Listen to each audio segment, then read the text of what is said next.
Inspirational stories of Lord Buddha. भगवान बुद्ध की 4 प्रेरक कहानियां। प्रेरक कहानी 1, बुद्ध और चक्षुपाल।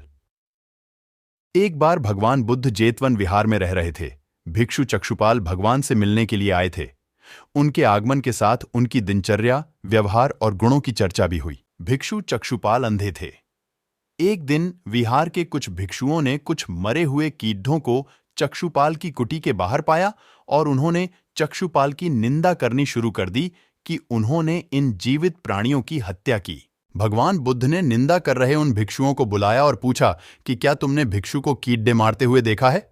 उन्होंने उत्तर दिया, नहीं। इस पर भगवान बुद्ध ने उन साधकों से कहा कि जैसे तुमने उन्हें कीड़ों को मारते हुए नहीं देखा, वैसे ही चक्षुपाल ने भी उन्हें मरते हुए नहीं देखा और उन्होंने कीड़ों को जानबूझकर नहीं मारा है, इसलिए उनकी भर्त्सना करना उचित नहीं है। भगवान बुद्ध ने चक्षुपाल के बारे में कहा कि वे पूर्व जन्म में एक चिकित्सक थे।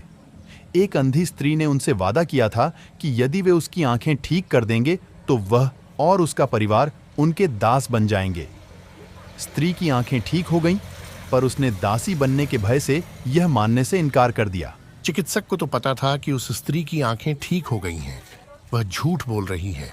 उसे सबक सिखाने के लिए या बदला लेने के लिए चक्षुपाल ने दूसरी दवा दी। उस दवा से महिला फिर अंधी हो गई। वह कितना ही रोई पीटी, लेकिन चक्षुपाल जरा भी नहीं पसीजा। इस पाप के फलस्वरूप अगले जन्म में चिकित्सक को अंधा बनना पड़े ढहा।